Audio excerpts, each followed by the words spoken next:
gloom, squinted at the shadows, and heard a low warning growl that caused the hairs on her nape to rise.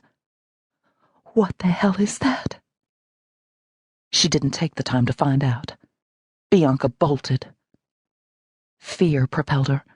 Up the hillside, the sensation that she was being followed by something malevolent driving her upward. Her feet slipped a little, and she pitched forward, caught her balance, and kept moving. Ahead, the trail would crest on the ridge, then wind its way down the backside of the mountain. She'd end up in Desperation Flats, which wasn't a lot better. Did she hear footsteps? Heavy breathing?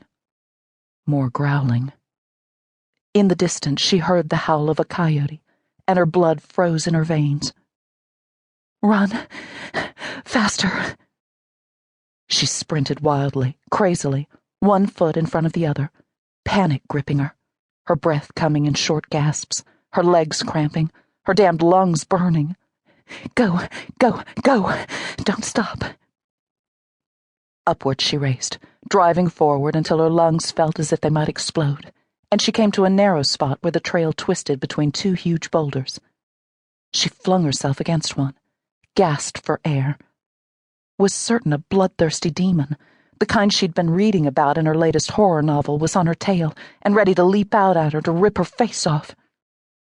She looked back over her shoulder, ready to square off with the otherworldly creature, or lunatic, or creep of a teenager, only to find nothing but the engulfing black night, the forest of towering pines and scrub brush, the heat of August settling like a shroud.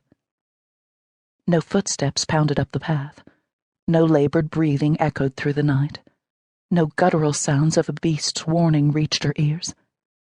She saw and heard nothing. No bat wings, no frantic footsteps of kids in the forest, no breath of wind moving through the branches. Even the coyote had stopped its lonely cry. Which was weird. Less than an hour ago, there had been at least 15 kids when they started the stupid game, maybe closer to 20. Who counted? All she knew was that she was with a group of teenagers who had collected in the scrubby area that had once been a parking area for some of the Long family's lumber business. Cars and trucks had been parked haphazardly over the sparsely strewn, weed-choked gravel, music pulsing from the speakers of Austin Reese's car, a BMW, the only one in the mix of beaters, pickups, and ancient SUVs. Kids had been hanging out in clusters, some drinking, more smoking, some toking it up, she guessed from the smoke-like odor of weed mingling with the more acrid scent of cigarettes. A low murmur of conversation, punctuated by laughter, had rumbled across the open area, while silhouettes moved across the smoky beams of headlights from some of the vehicles. Red tips of cigarettes and the glow of cell phone screens indicated where others had been gathering. Bianca knew some of the girls. Red-haired Simone Delaney had been in her English class, and Seneca Martinez, who had been on the track team, lived just down the road from the little cottage in the woods where Bianca had grown up. They'd ridden the bus together all through grade school, but they weren't close now. And Lindsay Cronin? She was okay, but always followed along with the crowd. You just didn't know where you stood with her. One minute she was your best friend, the next your enemy. So weird. Maddie had come to one of these parties before, and her reason was simple.